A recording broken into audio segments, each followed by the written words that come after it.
Hi everyone, Jen Ramsey here with this week's episode of Your Freedom Unlimited. This week, I'm really pleased to introduce you to a friend of mine, Gary Temple Bodley. Gary is a spiritual leader and coach, and also the channel of a group of non-physical entities called Joshua. In this week's episode, we hear Gary's story in terms of moving from mainstream life into becoming a channel. We talk about lots of really interesting things. We've talked about fear versus love. We talk about why self-improvement isn't necessary. That's a really good one. And how to really push past your fears so that you can start to do more of what you love.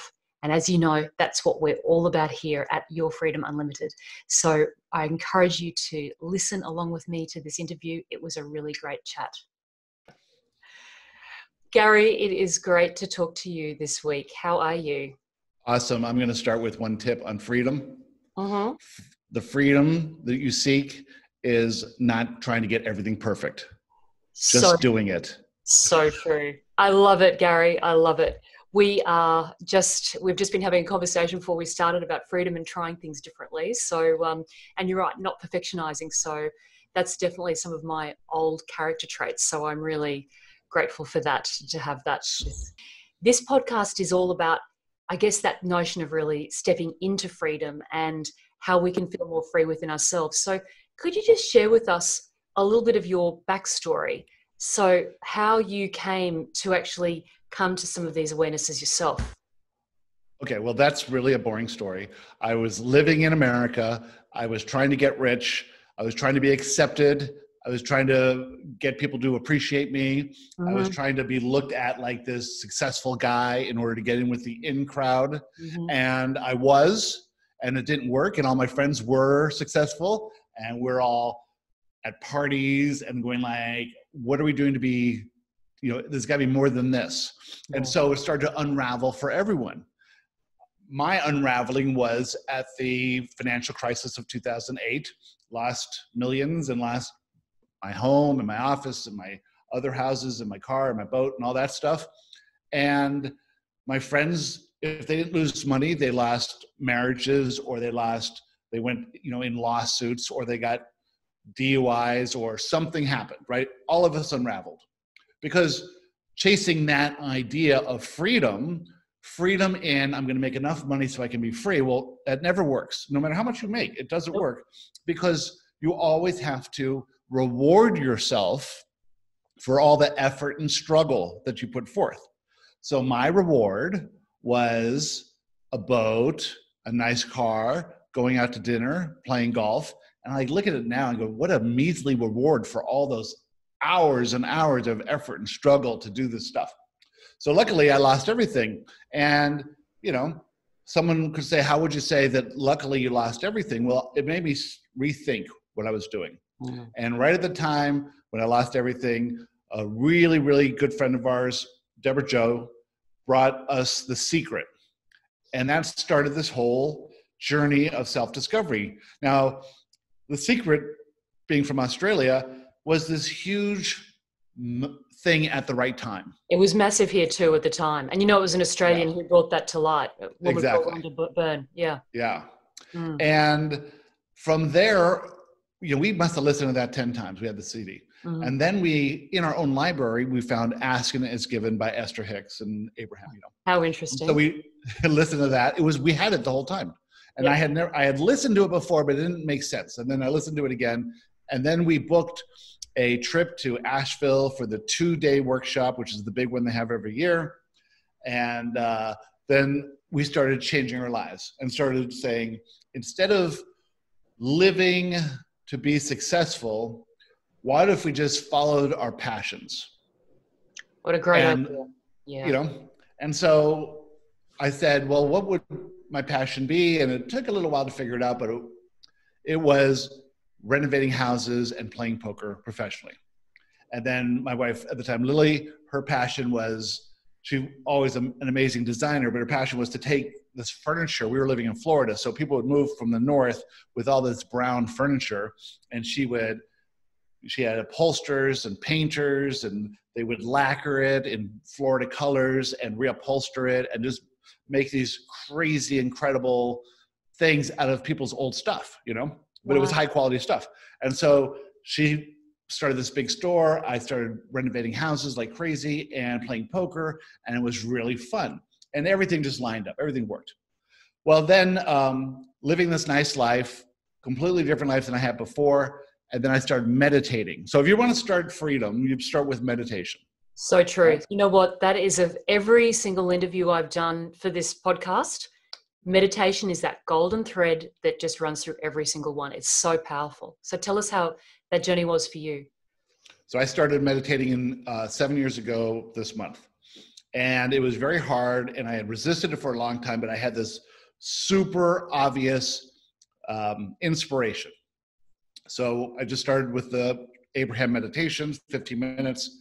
And in about 3 weeks, I started to feel a presence on the side of my head. And the presence was very obvious. And it was a physical sensation, like a hand was inside my skin, rubbing on my cheekbones, right? Wow. And just rubbing around, caressing it. Wow. But like it was energy, but you could feel it. I mean, you know, okay, was it here? Okay, it's moving up here. It's moving back here, you know. That's Esther was the same way. When she was meditating, she found herself moving her nose to the alphabet, right? A, B, C, you know. You're right. I hadn't heard she realized this. That's how she realized. Yeah. So, so I was meditating for a while, and then I started asking this presence questions, like you might ask Abraham in the hot seat, and these answers were coming straight back, like instantly, fully formed answers. And I'm like, this is just my mind. I'm just doing this myself.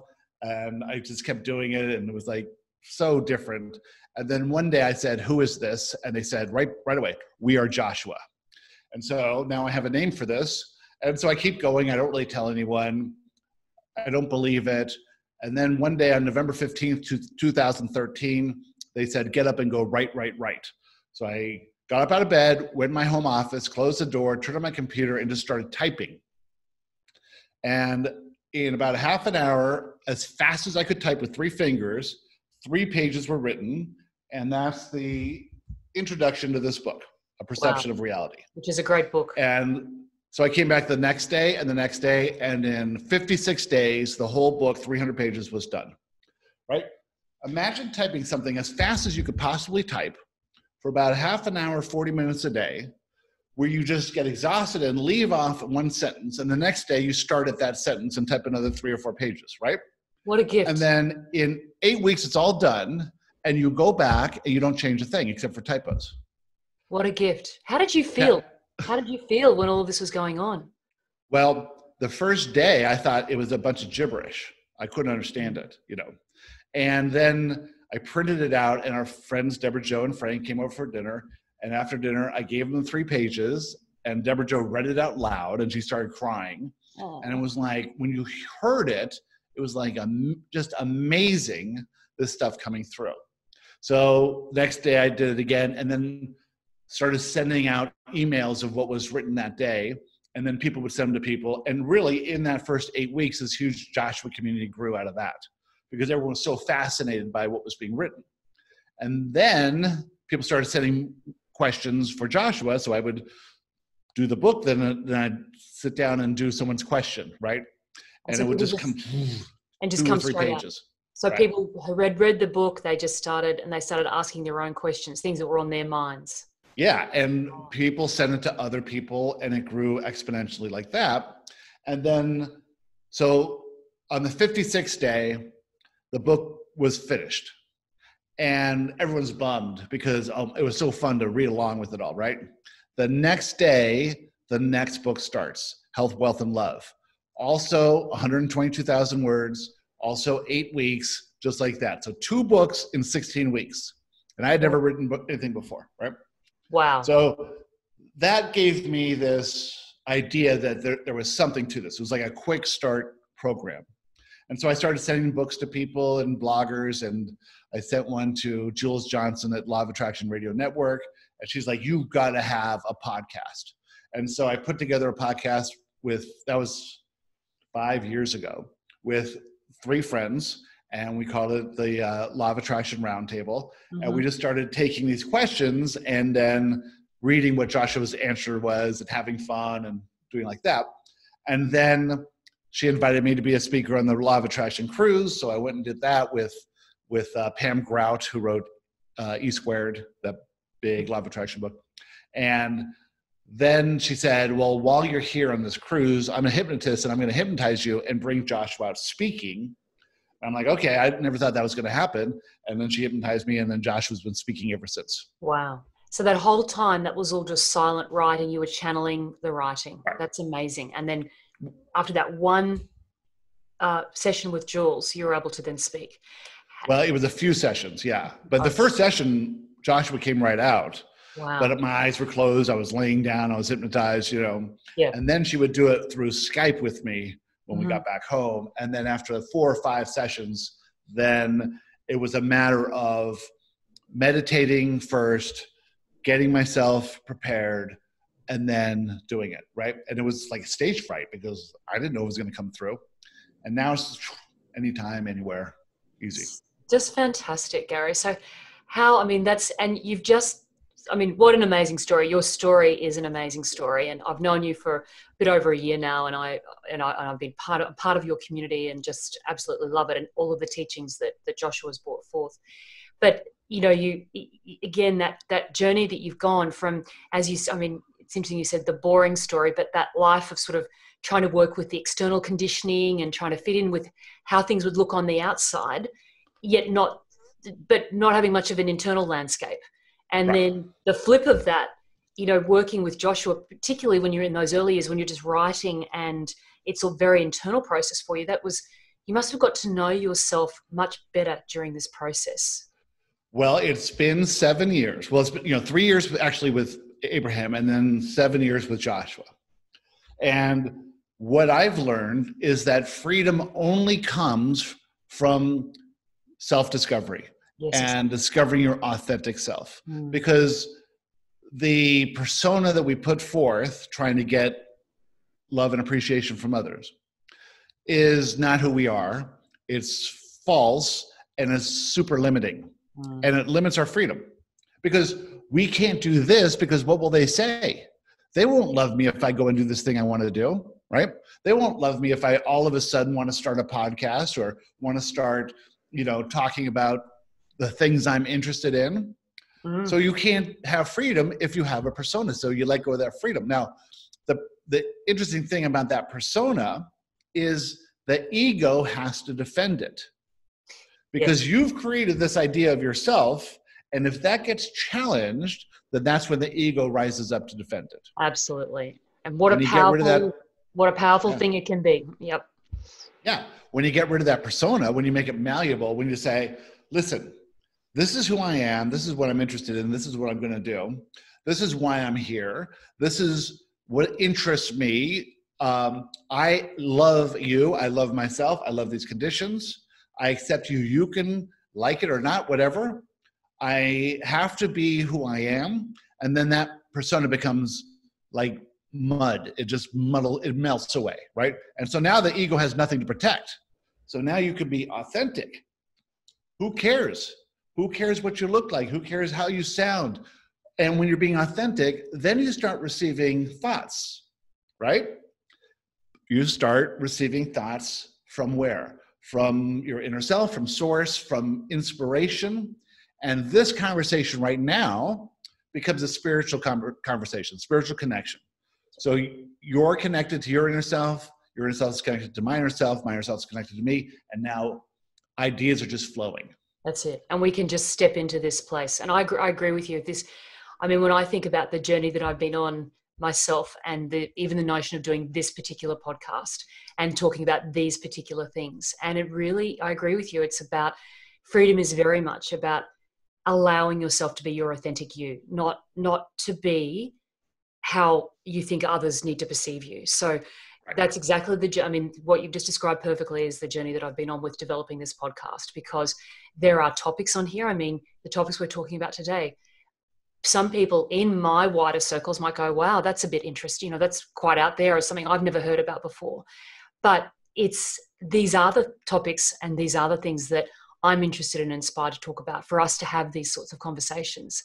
And when I look at the work that you're doing and the work that you're bringing to the world, I mean, you are helping so many people every day. Imagine if you'd let your fear stop you. Right. You know, that's, you know, for all of the people that I know you've helped, myself included, what a waste that would have been, but how great that you were able to step beyond that fear. And what was it? What was the step that you took that just, and I understand we might talk about some of the concepts of Joshua in the moment, but this notion of stepping past your fear and getting that inspired, going to that inspired place to just do it anyway. Where did that breakthrough come from? Where did that breakthrough come from? Where did that come in for you? When did you suddenly go, I'm just going to do this. I'm just going to put this out. What was the thing that helped you go, enough's enough. I'm just going to step out in my authentic self? Well, I was, from the time I was, even before it, but let's just say 20 when I was in college, I was in the business. I had businesses. And I was constantly striving for some success.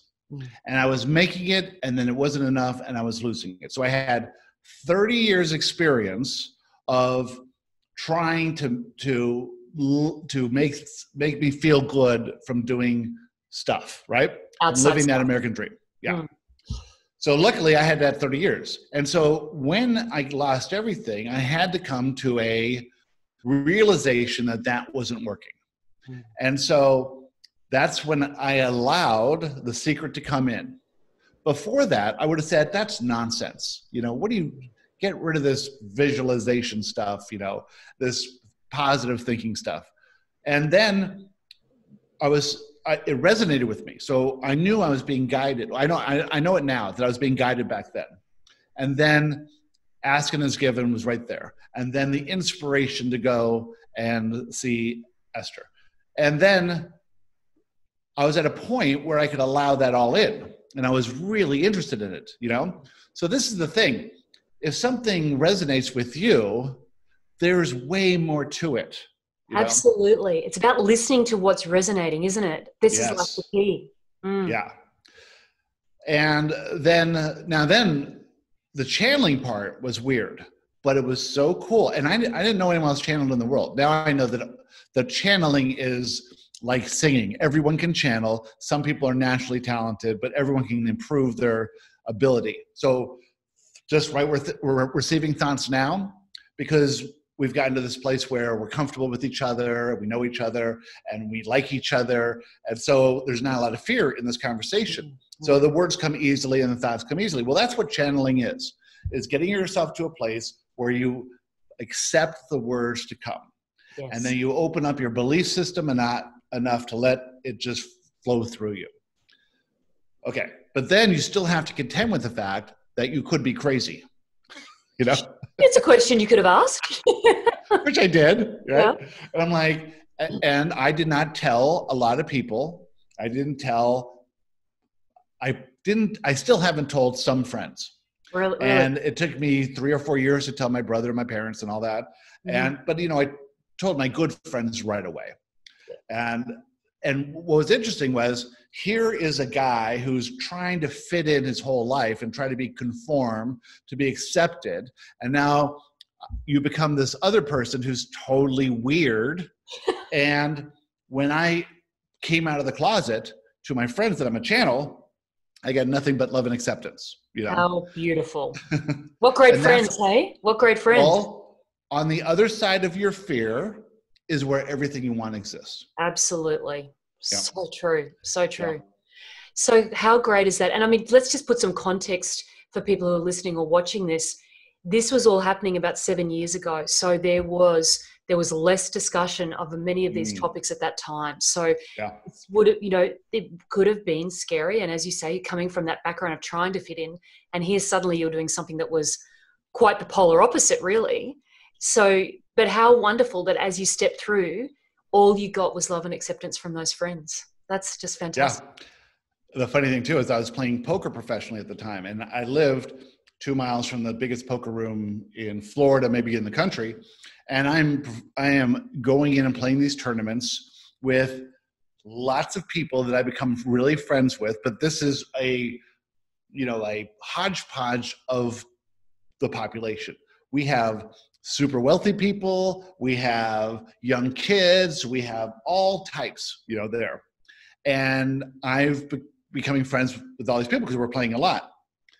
And at that time, if you Googled me, it'd be nothing but poker. All my poker wins, all the articles about me in poker and all that stuff, right? Oh, really? So you're quite a profile. The first 2 pages would have been poker stories. And then Joshua starts getting in there, right? And so it starts creeping up. And I had moved from Florida to North Carolina a couple of years ago. And I went back to Florida, and that was at the time where Joshua took over everything. And now poker's out. But what poker players do is they Google you. Oh, they really? want to see what tournaments you've won and how you're doing and what kind of player you are, right? And so now all these hundreds of people who I know very well, who have no idea what this is, I come in and they love seeing me again. It was so fantastic. And they're going like, what is this you're doing? What's this woo-woo stuff you're into? Tell me all about it. They're fascinated. It was so great.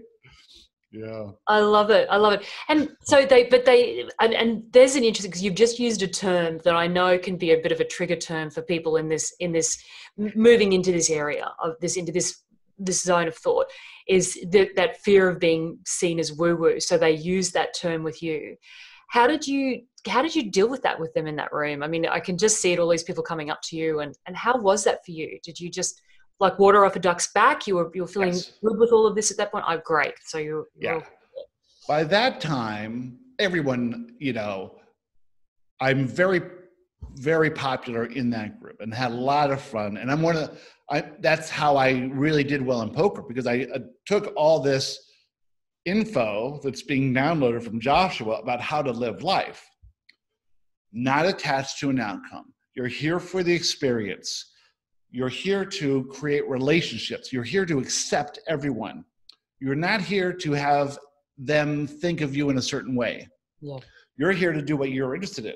Certainly I was competitive, but most of it was fun and conversation and teasing people and all that stuff. And so community, and we used to go out and go to concerts and go to parties and go to dinner all the time together, right? And you're with people for hours and hours and hours a day, and you really get close to them. So, and in this case, there's in a month, 3,000 different people play a tournament during that time, and 300 or more or less regulars. Well, I started from never playing poker at all to winning player of the month 7 out of 12 months, Wow. Really? That kind of thing. Yeah. So I was very well respected. I did very well in a lot of the World Series of Poker tournaments and the bigger tournaments that come through. Some pretty famous people knew who I was, and everyone liked me. And there were articles. I did some articles, because they're like, who's the local hero that, and they would interview me and stuff. And so I just really got along with everyone, knowing that my journey of this passion was going to go for a certain amount of years. I was going to start at this beginner level, and I was going to end up at some other level, right? And so for me, it was to make the most out of it, to win, of course, but to be like a great person and a friend to all these people. And as I look back on it now, that experience that lasted about 7 years couldn't have been better. Now, at the time, I would say, I wish I would have won more. But I mean, I was already winning a lot. I was making a living at it. And the only thing I didn't win was the big tournaments where there's maybe over 100,000, which a lot of my friends were winning those tournaments, right? And I would win consistently, and I would win a lot of $6,000 and $10,000 paydays and a lot of $3,000 ones, but enough that I would make good living at it, but never the big ones. Well, what happens in the big ones is that they dominate your profile. Oh, so right. So even today, had I won some of those big tournaments, that would still be there along with Joshua. So yeah. And if you look at it from a higher perspective, it's like, no, that doesn't need to be confusing the issue. right? And I didn't know that at the time. Of course, I didn't know what was going to happen, you know? And now looking back, it was, of course, you know, I could tell you 1,000 different things that have happened. I mean, 1,000 different things on this journey of Joshua in learning to let go of that ego, learning to focus on what I am interested in and what my passions are. Then coming to November 2018, which was exactly 5 years after the first book was written, right? The boot camp got channeled. So the boot camp that you've taken part on, we've done about 150 people now over the last 18 months. That we were talking about today, on November 14th, I was moving into a new town, new house, new love. Everything is fantastic, but have no idea what's going to happen next. November 15, the boot camp gets channeled, which is like this biggest event so far of Joshua. And I take the boot camp. It's 8 weeks, and as it's being channeled, I'm doing all the exercises and the daily spiritual practice and the homework and all that stuff. And at the end of it, it reveals your soul's purpose. My soul's purpose was to be a spiritual leader and teacher, a preeminent one. And I step into that role because at that point, it now becomes obvious. I had November 14th, I had no idea that was it. December 10th or something, it's obvious. It's obvious to me. And so I step into it, and then we start the first boot camp, and I'm now leading this boot camp. Not Gary the student, but Gary the teacher. And everything changes from there. And then all the things that happened in 2019 and 2020. And here we are at this stage of chaos, which we know is not chaos, of course, but there's a pandemic, there's a financial collapse, there is a social protest and progress going on. And thank God we're here. We know what this all is. Exactly. We're ready for it. Yeah. I'm with you on that. I know, it's amazing.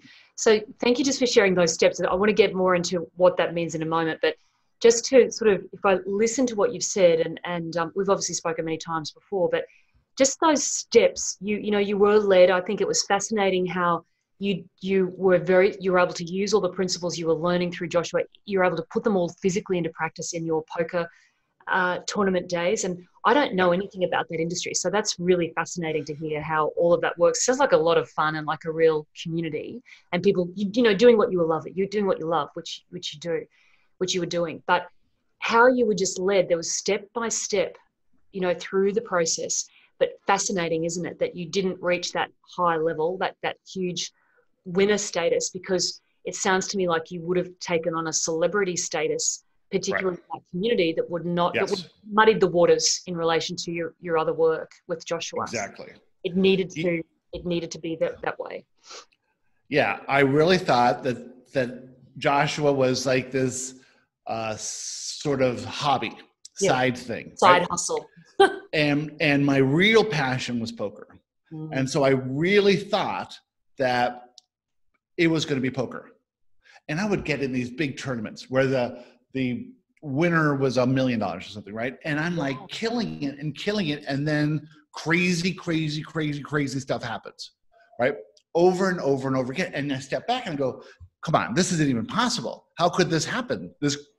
These odds of something happening kept happening on these big tournaments, right? And I'm like, okay, something's happening here. And then, as inspiring as it was to start playing poker, then I started having this inspiration to find a house where we could have Joshua events, because we were having a lot of cruises and workshops all over the place, Vegas and the Caribbean. And I thought, wouldn't it be cool if we had a house somewhere in the South where everyone could come and we'd have this kitchen, because I love to cook, we could get together. So this inspiration was to find a bed and breakfast or somewhere in the South. And I had about a budget of about $500,000. And so I was looking all over Savannah and different places in the Southeast US. And I kept wanting to go to the computer. And every morning I was like, I couldn't wait to look on Zillow and Realtor.com to look at houses. And it's so weird. And then I find this bed and breakfast in this town called Newton. And it's really cute. It's like 450,000. And really, I went on a tour with Google Street View down the city. And I'm looking at this house thinking, this is a really good house. And then this house pops up, and it was built in 1907 by the judge of, back in those days, the judge of the town. And it's a Victorian house. It's 5 bedrooms, 4 bathrooms, 4.5 bathrooms, 5,000 square feet, big, beautiful lot on Main Street, 2 blocks from downtown. It was $112,000. Wow. Okay. Everything else was 500. And so I go, okay, well, I put in an offer, full price, sight unseen. And I said, well, if this is not a good house, we'll lose a deposit or whatever. So I took my friend Bruce and we went around the South for about 2 weeks, and we looked at all these other houses. This was the last house we looked at. And I get to this house, and it's like, needs a lot of work, of course, but the bones were better than any of the other houses. Wow. And there's this beautiful foyer with a fireplace and this big sweeping staircase going upstairs. So I walk upstairs, and there's 4 bedrooms and 2 bathrooms up there.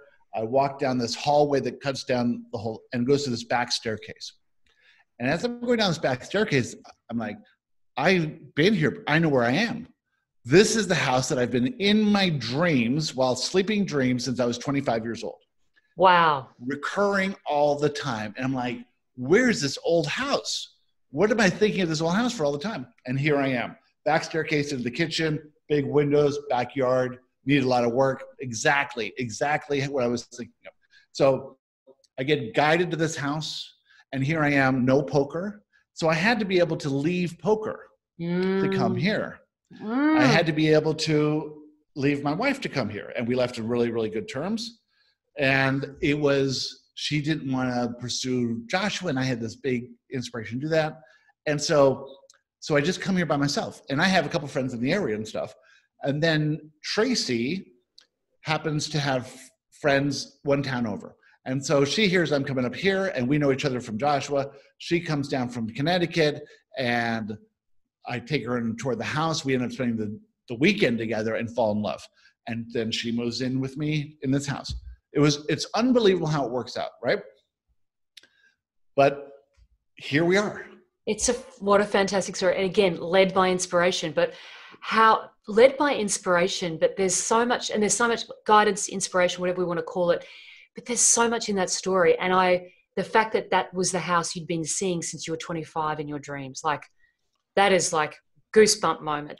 That's like a super powerful moment in terms of, and you must have had this feeling of like everything like clicking together. It's almost like that beautiful synchronicity we feel when we're so in the zone of just living our inspiration and just everything working out perfectly, which is, right. I know what you teach with Joshua.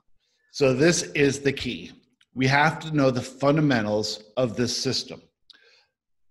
Physical reality is like Disney World. It's a platform. Non-physical reality is where we live. And we come to this reality just like we would go to Disneyland. We come for the day. So in our case, the day is a lifetime, whether that's a week or 100 years, right? It doesn't matter, one lifetime. That's the day. And we come with our friends. And they come at different times, and we interact with them at different times. And they leave, some leave before us, some leave after us. And when we return back home to non-physical, we are back together with everyone. And we do not die, we're eternal, right? So Joshua explains that a physical life in the non-physical terms is like a day in our life, right? So we might have thousands of days in our life, and then you have thousands of lives. But one day doesn't really mean too much. We come day in, day out to expand our awareness of who we are. And at this level, those of you listening to this podcast, there's some reason you're listening to this podcast. Absolutely. There's some reason you're listening this far in. You're being called for something more. And this is the time of awakening. This is when we all really wanted to be here. So everyone who's living now really, really, really wanted to be here now, because this time is like no other time. So here we are in this reality now, but we have to know that Who we are in the non-physical is this source, sovereign being of love, limitless, eternal, magnificent. And who we are in the physical is exactly the same, except that in the physical, there's this dynamic of fear that makes everything seem real. Good, we need that, right? And we have a survival instinct. Of course, we respond to fear. But we also have limiting beliefs. And the limiting beliefs are triggered by certain events that happen, and we feel fear, and we perceive that we're in some sort of danger. But most of that fear is what we call irrational. It's not going to do us any harm. So now we have to live with this idea of who we truly are, that fear is a thing, but the fear is simply limiting. So we choose not to be limited by fear. Good. We have, Tracy and I are hanging out here in North Carolina. Our friend invites us to New York City for the July 4th for a week. He has this beautiful apartment in New York City. We bring our friends along, and we're going tomorrow. So the governor of New York City says, we are making everyone who comes to New York City from any state that has some COVID things going on, they have to quarantine for 14 days, right? Inside quarantine. Whatever. It's just this idea, just this. So this is this thing that's said to cause fear in people so they don't come to New York, but it does not apply to us. We opt out of that. We are not limited by fear. We're going and we are looking forward to whatever happens. We don't expect anything to happen because we don't need anything to happen. But if it does happen, it's for our benefit in some way. And this is the approach to life that you need to take if you want to be this conscious creator of your reality, ultimately living in pure freedom. So freedom is completely, absolutely self-determined. You are either limited by fear, and that's your perspective that you're choosing to hold on to, or you are not limited by fear. You're able to push past the fear to do what you're inspired to do. That's your choice. Nobody can stop you. Nobody can tell you what to think or what perspective to choose. It's it's a very simple. So I've got a friend who says sometimes things are simple but not easy, but they can be easy. But what a great straightforward formula to live life by. And yeah. I agree. I mean, the journey that I've been on is certainly one where it's completely shrouded in fear and anxiety and all of those sorts of things.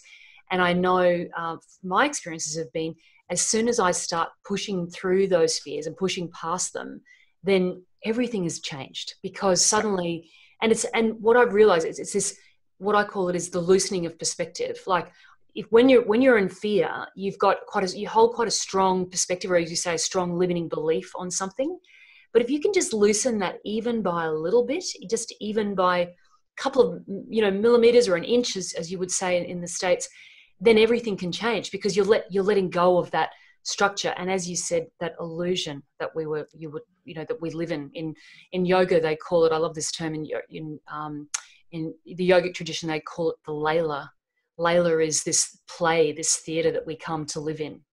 Yeah. And it's this illusion, but it can be quite intoxicating. It feels very real, but it's not. It really isn't. That's right. So yeah. Do you have any tips in terms of how to, if someone's feeling very stuck in their fear, do you have any tips about how to help someone just move, if they're feeling very stuck? No, I can't let go of this. I can't, I would be afraid to see people to see me as I am. What's one tip you would give them to help them? Okay, why don't we talk about a fear that you have? So think about a fear that you have. Okay. Think about something that happened. What was the fear? Okay, well. Did you have a manifestation event recently? Yes, I'm always having manifestation events. I'm just trying to think of one. So, the big one for me was, starting to talk about content like this on my podcast. So what event happened that made you feel negative emotion? Made you feel fear? This is interesting. It wasn't necessarily an event, but it was the feeling that I had about the potential event. So, okay, good. So the potential event is, okay, well, I'll give you the potential event is, but this is what happens, I think, with fear. that we think about it and we can be so consumed by it in our brains that we actually never take the action.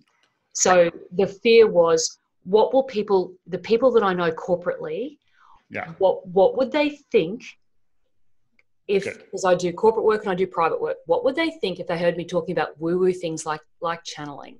And also this very central concept that you've spoken about and that's very central to this podcast, which is that we are source connected, that we are in fact these unlimited beings living in a human experience, in a human suit.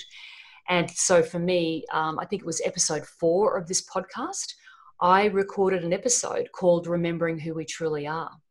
And I talked about my own experience of sort of querying that, thinking that I didn't really believe in that, and then my own experience of physically realizing that.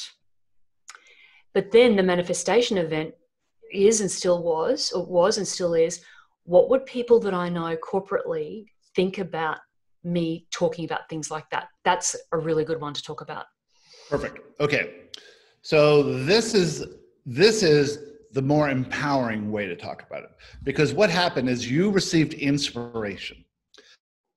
The inspiration was to start this podcast. Okay. That's all you know. Now, as soon as you receive inspiration, a limiting belief will always be triggered and fear will always pop up. I don't care if it's inspiration to go to lunch, inspiration to call your mother, inspiration to do anything, even little stuff. But this is a big one, right? So started this podcast. Wow. What happens if my clients hear it? What happens if they fire me? All this stuff, right? Well, here's what we know about inspiration. The action you take on inspiration will always lead to your highest good and the highest good of all involved. Now, it could land you right into face-to-face with a client who says, what is this crap you're talking about, right? And they fire you. That is for your benefit. That exchange will be for your benefit. Okay, so what we say is this fear rational? Am I going to die if someone hears about it? And if it's not rational, then you can push past it. If you're like on the edge of a cliff and you think, what would it be like to jump off this? That's a rational fear, and you can control that condition by not jumping off. If you're inspired and you can take some action and you take the action, that will always lead to your highest good 100% of the time. But fear will always pop up, and fear and doubt will always be there. So it's not that we're trying to get rid of fear and doubt. We are practicing being capable of pushing past fear at any level. And sometimes you can and sometimes you can't, right? But the more you can, the more confidence you'll build. So there's a very interesting thing about physical reality, is that there is this thing called momentum. Everything gains a momentum. If you have limiting beliefs and you do not process them, the limiting beliefs get stronger and stronger and stronger over time. And if you want to look at this as proof, you can look at any old person you know, and they are living small lives in fear, talking about what they do not want, and totally different than they were when they were 20. If you want to change that momentum to live in pure freedom and abundance, by the way, freedom and abundance go hand in hand. You can't have freedom without abundance. And you can't have abundance without freedom. So that's two things are connected. So this podcast could be called the Freedom and Abundance podcast because they're connected. You get your abundance by pushing past fear and embracing your freedom. So anyway, as you start acting on more inspiration, as you start being more free, being of freedom that you are, being who you truly are, being authentic, then it builds and builds and builds. And then you get new experiences and bigger experiences. And sure, things will happen, but just to show you where your wobble is, where that limiting belief is, so you can process that. So this is all about a journey about discovering your authenticity. And as you do that, you expand in joy, in freedom, in abundance, in love. And that's what we call the new approach to life. The new approach to life is living in the absolute acceptance of everything, of yourself, of everyone else, and the conditions. Yeah, absolutely. I agree. And I think that has been the way that I've approached this. So, because without a doubt, this podcast has been a huge inspiration. It's been something that I have been wanting to do for 5 years. This year, I feel like I was ready to really step into my authenticity to do it. Well, and look at you though. You are the person that you should be doing this. Your voice is fantastic. Your face is fantastic. I have a face for simply audio. You have a face for video and a voice for audio. You have the whole package. You have this beautiful accent. You are professional. You're credible. Now, so here's the thing. How did you push past the fear? What did you say to yourself?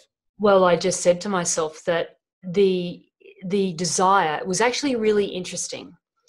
For me, it was the desire to have these expansive conversations with people like you, and to also really start living my truth. It really was, it was like enough's enough. I was a bit like you, you're doing your 30 years of you're experiencing life in one way. And I felt like, I've done that. I've played that game, done all of those things like you, had a lot of success corporately, all of those, ticked all of those boxes. But still inside, there was a part of me that was saying, there's something more. There's something more to all of this, to this outer world that I'm living. Let me go in and start exploring this inner world.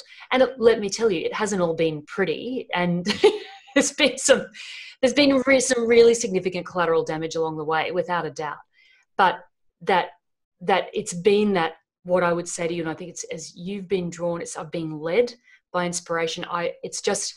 It's been inevitable for me to do this podcast. And yes, I have had, the podcast is fairly new. I've just released episode 4, and I remembering who we truly are. And it was like, there was a bit of a, I'm oh my about this, but then it's out there. This is what I'm doing.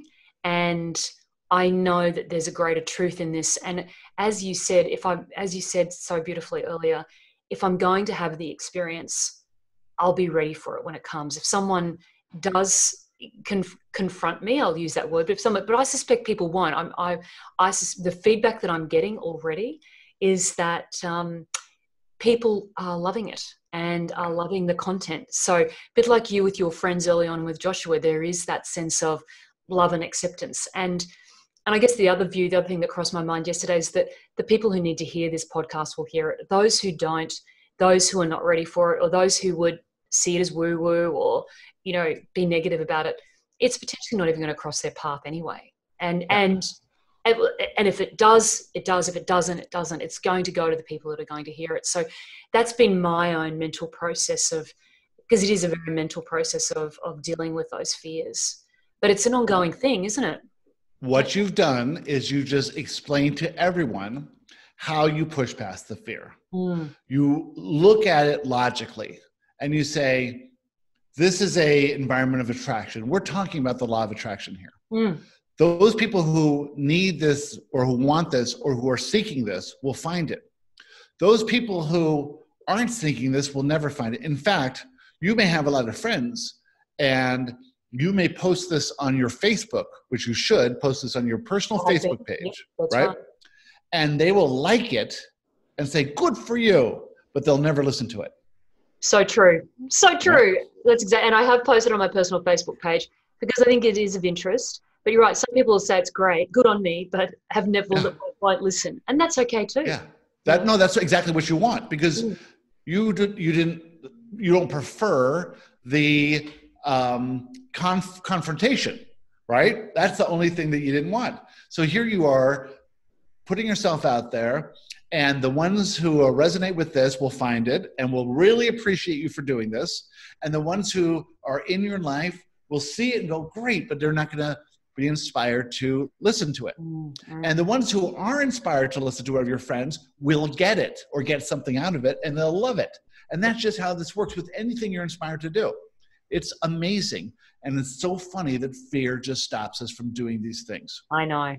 And that really, Gary, that's one of the other reasons that I wanted to do this podcast, because our fear can stop us from just being who we truly are. There's a lot of people say, well, fear will stop you from your greatness, but it actually does. That's not just a platitude. If we talk about that stops me from my greatness. It stops me from stepping into who I truly am. And Yeah. I think that the key thing here is really about, it's just about saying, okay, I'm always going to have some fear. So let's just keep going with the Right. things that we're inspired to do. And Right. even if it feels a little, prickly at the time, just to keep going, because there's something in it for us. When the prickles arise, you see, I look at our dog Lucy when she's confronting the neighbor's cat. She just wants to be friends with the neighbor's cat, but Scout's just like, I'm not interested. I'm an older cat. I'm not. And Scout's like, the hair on the back of his neck. And, but and I say to Lucy, good work. Just keep going. Just keep trying to be friends. We've just got to keep pushing through, even if we feel that hair rising on the back of our own neck. If we do feel prickly or crabby or scared, it's just about continuing to move through, even if it's small steps, but continuing to go. And when we're not going, it's really not good for our soul. Exactly. Also, those moments of that prickliness, of that heightened awareness, that's really what life is. Life is not about hiding away from negative emotion. Yeah. Negative emotion is our guide. It's just showing us that we're looking at things from a limited perspective. We need to embrace negative emotion, embrace these manifestation events. Know that there's fear there. Whenever you start anything, know that there's fear and limiting beliefs in there, and that you'll work it out. In the process of exploring this podcast, exploring surfing, exploring traveling, you have limiting beliefs and you have fears, but they will be worked out.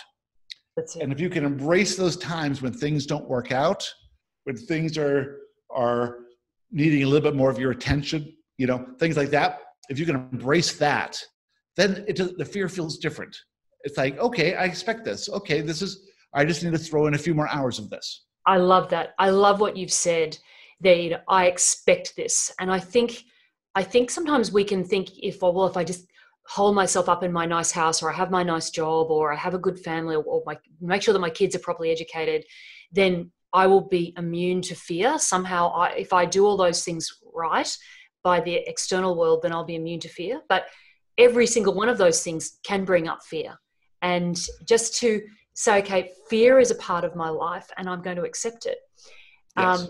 As someone who's come from a background, I did experience anxiety. When you're in that high level of anxiety state, you actually feel, my experience was that I felt that I was going to be suffocated by it. Right.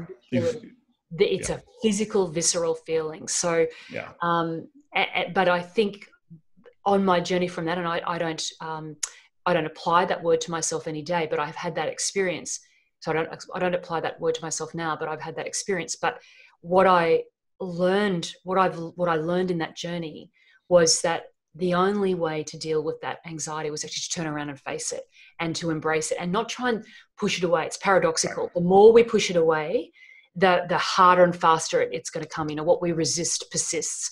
And I learned in that process, it was all about being friends with my fear, allowing it to have a space in my body, because I would feel it in my body, allowing it to have a space, and then allowing it to have a part of my life rather than trying to just hold myself away from it. And then now, in terms of what you're talking about, is exactly that same. You're actually, and I love what you've said, let's expect it. It's almost like bring the fear on. And this is the high level awareness that you've brought to me, is that when you bring the fear on and when you start getting the tools in terms of how to process it, but when you bring it on, there's so much learning in what you and what I call manifestation events. There's so much in that for us to get, that we actually get more growth. So it's actually better to go into the fear, get the experience, like what's in this for me, like dive into the pool rather than trying to run away from the pool. There's so much in it. That's what I've found. And what's interesting about this time of awakening is that so many of us who live in Western societies have way more control over our lives than at any other time in history. And so people try and control their way out of fear or out of negative emotion. And they control their kids, control their spouses, control their, maybe they'll have a business to control their income. We were on one of the first Joshua cruises, and we're all as a group, we're leaving our beautiful cruise ship, we're walking down the dock, and at the end of the stock was this amazing yacht. And one of the people said, next Joshua Cruise, we're going to rent out that whole yacht. And I said, no. The only reason they're renting out that yacht is because they don't want to be with people like us, because they feel fear around us. They want to control their environment. Mm-hmm. Look at our boat compared to their boat. Look at all the people in our boat that we get to interact with compared to their boat. They're trying to control. We are going with the flow of this adventure. And that is the key to all of this, is the absolute acceptance of what is, which means the relinquishing of all forms of control. Boy, that's a scary thought for someone in Western society, isn't it? That's a big challenge. But you're exactly right. I agree with you. That's exactly the journey I've been on. As soon as we let go of how things need to be, of that, yes, our kids need to be a certain way or whatever, and become more accepting and allowing. And that's been a big part of, what I've learned through this process. If we can be accepting and allowing of everything, life gets a lot easier and a lot more fun. There's a lot more fun to be had, a lot more laughs. I'm laughing a lot more. Okay, so all control is based in fear. So that's the life you're living. All acceptance is based in love. Love and acceptance are the same thing. So it's your choice. You can live in fear and control and be consumed by fear 24/7, regretting the past, hating the present, and worrying about the future. Or you could live in love, which means absolutely seeing the past as perfect, seeing the present as perfect, and knowing the future will unfold perfectly as well. And in that idea of absolute acceptance, you have to love and accept yourself, which means, and this is very important, you have to know that you are perfect as you are now. And that self-improvement is a horrible lie, that you cannot improve because you're perfect. You can expand and be a more expanded version of you, but you can't improve because you're perfect. Imagine the day you were born. On that day, would you say that you were perfect? Yes, absolutely. Okay, so when did you get imperfect? Was it when you were 2 months old? Something? Was it when you were a year? Was it when you were 2 years old? You never became imperfect. Never. I never became imperfect. No, that's right. But you expanded. At 2, you could walk around. At 3, you could talk. At 5, you could read. At 10, you could ride a bicycle, whatever it was. You expanded, but you were no more or less perfect than the day you were born. However, you adopted some limiting beliefs that said to you, not only are you imperfect, but you're not good enough and you're unworthy. This was all a lie. It was never true. It was told to you by those people around you who also felt unworthy and wanted to control you because you brought up some fear. And they thought, I don't like this emotion of fear, so I'm going to make sure that Jen doesn't do that. Right? Jen doesn't ride that bicycle in the street. Jen doesn't go on a date with that person. Jen doesn't choose this interest because it's not worthy. Jen goes to this college, right? All this time. And you say, okay. Right? Like a good girl. Like a good girl. That's it. And then it all worked out perfectly because here you are now. That's exactly right.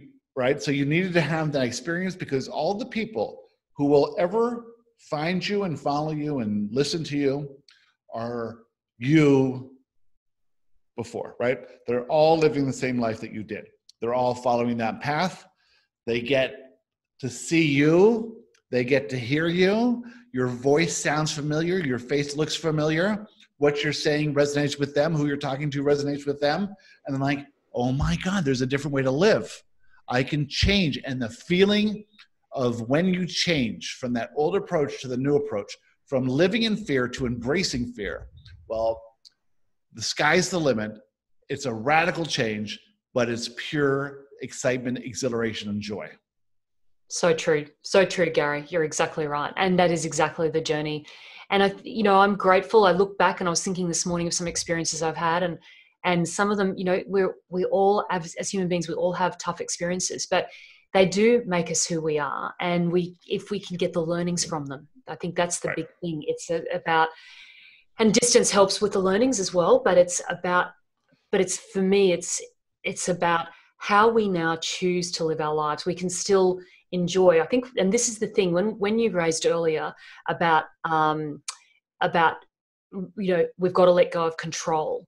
I think a lot of people think, well, if I don't control things, that means I can't have those things that I want. And I think one thing, I'm pretty sure you and I are aligned in this, when we have true freedom, that's when the abundance can really come in.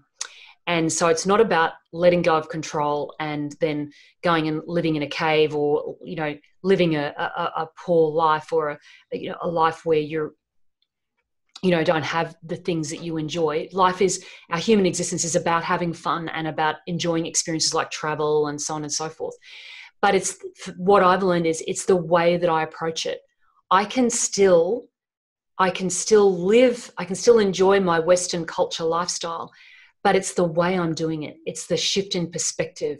It's no longer struggling and working hard. It's being easy and in the flow and having fun and being accepting. And it's just this shift. Nothing, this is really about creating a new reality in your old reality. That's, to me, the difference. And how do we do that? It's by this inside work. It's about what happens inside my brain. It's not about actually for me to go and get a new job or a better partner or whatever it is. It's what happens inside. Well, it's the magic that people don't want to believe. Yeah. Because they think there is no magic. But what happens is, if you're controlling your future, if you're setting goals, if you're having any plan, well, you're doing it from a limited perspective, the human perspective. When we start to go with the flow, be spontaneous, follow our passions and interests, not need to know where things are coming from, having faith in this. Well, now we put it in the hands of the universe, and the universe brings us back magnitudes more than beyond what we could ever think of. We were talking about, Joshua wrote this really interesting article. It's called, "Which in-game mode are you choosing?" And they use the analogy of a video game. And so in the video game, the beginners choose this one mode, and that is creating a profile and trying to get little tokens and trinkets. And the experts change their game mode to become very authentic. And in that, all the trinkets just come naturally as a side effect of playing the game. And the beginner players say, oh, I accumulated this trinket, I'm going to give this some value. I'm going to let it give me a feeling of relief. Imagine getting stuck in some kind of lack and then getting $10,000. And imagine that feeling of relief. Okay, well, that's a nice feeling. Now imagine living like I'm living, doing only what I'm inspired to do, and every moment thanking God that I get to be me, Gary Temple Bodley, today. And the feelings that I get are satisfaction. Well, if all you've ever been feeling is relief, you can't even imagine what satisfaction's like. Wow. I couldn't have imagined these feelings that I have now, this level of satisfaction and joy and passion and interaction and community that I have now, 10 years ago. 10 years ago, I was just eking out some relief, eking out a little bit of money to feel secure, eking a little bit of stuff to feel appreciated. Now I'm fully appreciated. I feel satisfaction. I'm living at this higher level where fear no longer limits me. I love it. What a fine distinction. That's a very high level point you're making there, Gary, around, yes, because it's the relief versus satisfaction. And what a great place to live. And I love the game analogy as well. It's these things will just happen once we're feeling a particular way. Once we get, and what you're talking about there is, where am I vibrating? Where is my frequency at? And that's something I talk a lot about inside Your Freedom Unlimited, which is, where's my frequency? It's all about frequency and vibration. So if I'm feeling worthy, then these things of worthiness, these trinkets, if you like, of worthiness are going to come. And if I'm feeling satisfied rather than I'm sort of working hard and struggling to get there, that's the polar opposites, aren't they? Struggle versus satisfaction. That's exactly. I love that. I love that concept of just already I'm satisfied. And I guess that comes back to, you're linking back there really to gratitude, aren't you? And if we think about gratitude practices. Gratitude is I'm satisfied with where I am right now. So whatever it is that I have and wherever I am. So if we can start to practice some of this gratitude. I was working with a client the other day, and she was talking about how she was still struggling with money and with all of those sorts of things. And I said to her, well, what if you flipped your view on that? What if you were to actually look at the abundance you have right now? What if you were to be grateful for whatever it is that you have right now? And she's actually got quite a lot. Isn't it funny? Yeah. It's kind of the way you look at it. It's totally the way you look at it. Kind of the way you look at it. And so, that was her process for this week, was to really focus on what she has. And if I bring it closer to home, one of my sort of ongoing manifestation events is around sleep. I've had a couple of nights of really average broken sleep. But this morning I was like, right, I'm just going to use this time when I'm awake to meditate. I'm just going to, do as much as I can to get my vibe into the space and to use this time as I can. But the difference was between when I got up this morning versus yesterday morning. It was, I am grateful for the sleep I've had, not, I had a really bad night's sleep. I didn't get X amount of sleep. Do you know what I mean? A completely different approach. And because I also saw yesterday that the vibration that I was running yesterday was, I'm tired, all this negative. You talked about momentum earlier, so there, one after the other, it became not a good day. Whereas today I'm like, I've got all the sleep I need. You do have all the sleep you need.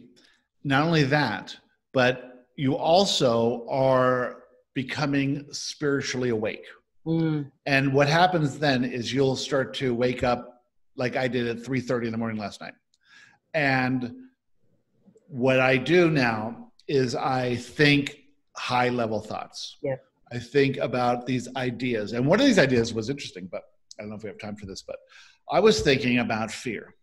And I was imagining sort of like a comic relief kind of idea that there's two people on the plane. And there's the guy in one seat and the woman next to him, and she is afraid of flying. And she's just like, I have a fear of flying. And he's like, what do you mean you have it? Where is it? No, it's just something I have. Like people have these fear of snakes or fear of spiders. I have a fear of flying. Why do you have this fear of flying? Well, I've always had it. Well, are you going to keep it with you? Are you going to harbor that limitation your whole life? Or are you going to look at this rationally? No. I'm just one of those people that have this fear of flying. Well, do you have a fear of driving here? No, I just have a fear of flying. Well, the statistics are, it's much more dangerous to drive to the airport than fly a plane. And she says, yes, well, I'm not one of those people who thinks about that. I just think about the fear of flying.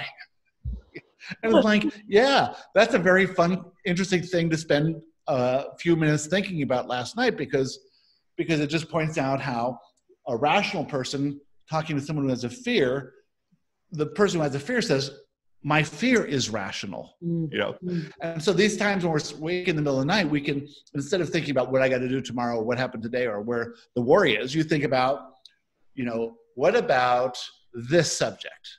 And then you get this interaction with your inner self on this high level. You start to do that more and more and more. And then in those times you're awake, it's fascinating to be awake. And you remember it too. That's it. It's a great time. You're exactly right. And that's what I have been doing. I've been saying, okay, how can I use these evening times of just meditating or just getting to that space where I can be, you're right, thinking positive thoughts rather than into the negative, oh, I haven't got. So it's flipping everything. It's absolutely flipping everything. I love that. And that story you tell about the fear, it's almost like we can identify with our fears. Oh, I'm the person who's afraid of flying. But what is that? We haven't even touched on this today. And is, that means I'm a victim to something. But if we're perfect as we are, then we can no longer be a victim to anything. We are the creator of our reality. And that's the other really big breakthrough, that as we understand, if we are part of source, we're part of consciousness, then we are creating our reality, which means everything that happens to us is for us, which including our death. That's right. Yeah. And those if you want to, understand that you're an eternal being and that you live forever and that you cannot die, go to YouTube, go to TED Talks, and watch all the near-death experience TED Talks. Exactly. There's hundreds of, well, maybe not hundreds, but there's dozens of those. And one of them was a research project on 6 million near-death experiences. Wow, that's huge. And they all went into the categories, and he explains every category. And they're all almost exactly the same, all 6 million of them. And there's variations for culture, and that's it, So you get this 6 million people having the same experience, all of them coming back having no fear of death, right? What's that saying? All of them saying it's a positive experience. I mean, 95% of them saying it's a positive experience. It's so fascinating. And now if we can stop being in fear of death, what else can we stop being in fear of? Exactly. I love it. You're right, because then that's the biggest one, right? Well, they say death and taxes. Death and loss. Death and loss. That's right. And yep. I love that. And you're right. And there's this growing field of science around, and a lot of people looking at near-death experiences. I've been doing the same thing. I've been delving into that. Something I've been fascinated about is mediumship, but also all of these stories of people who, yes, have had near-death experiences and have come back and can, say there is no fear. And also what I think those stories also confirm is this concept that we do go on. We go on to be, we are part of consciousness, and we're just changing shape. We're letting go of our physical selves, and we're moving back into our higher selves, or our inner selves, as you talk about it. So, and it shows that consciousness does not exist in the brain. That's exactly right. Because the brain's dead. The brain stops, and all of them can recite what the doctors were saying. That's it. Word for word. And then, like, how can you do this? Your brain was, flatlining. And I'm saying, I rose above my body. I could see you up here. I knew exactly what was in the room. I knew exactly what you said. And then recite it word for word.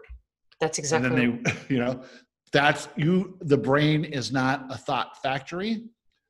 The brain does not hold the consciousness. The brain interprets thoughts just like it interprets vision or hearing or taste or touch or smell. It's an interpretation mechanism, and it takes stimuli from without and brings it within and makes sense of it. Well, our thoughts come from without. I should say come from somewhere else, and come in through us. That's it. And then the brain translates it into English or into whatever. That's it. We're just a big old radio transmitter, really, aren't we? Right. And it's about what we choose to focus on. Do I choose to focus on fear and control, or love and acceptance and fun? And it really comes down to those couple of choices, doesn't it? Which side of the coin do you want to live your life from? That's really the question. Well, why can't you be fun? That's it. Why can't you? Because you're worried about what people think of you. That's right. That's exactly right. As opposed to, well, if I just come from this perspective of I'm going to have fun, do what inspires me, that's just such an easier way to live life. Of course. It's the only way to live. The other way doesn't work. It doesn't work. You're exactly right. It doesn't work. Let's just everyone get on the new approach to life train and leave the old approach well and truly behind. Absolutely. Gary, this has been such a great conversation. I've really appreciated it. Where would you like people to, I could go on, but I think we are respectful of your time and later in the day there for you. Where would you like people to connect with you if they'd like to know about you? I think the best way is the Joshua Live podcast. Mm-hmm. And that's me channeling Joshua. You've been on a million times with a group of students all over the world. There's usually now 40 to 50 people on those calls, and they're asking questions to Joshua. Joshua comes through and gives a little preamble. Then they'll ask their questions, and Joshua will give them these perspective-changing answers. And teaching is really about changing perspective. It's not about learning how to do something. It's changing the way you think. And that podcast is really good for that. So if you can you can listen to that on iTunes or anywhere else, or just go to theteachingsofjoshua.com and everything's right there. Beautiful. We'll put links to that in the show notes. So I just want to say thank you so much for your time today. It's been a really fun conversation. We've covered a lot of ground, and I'll look forward to catching up with you again soon. Absolutely. Happy to be here. Take care. Good to see you. Bye. Bye.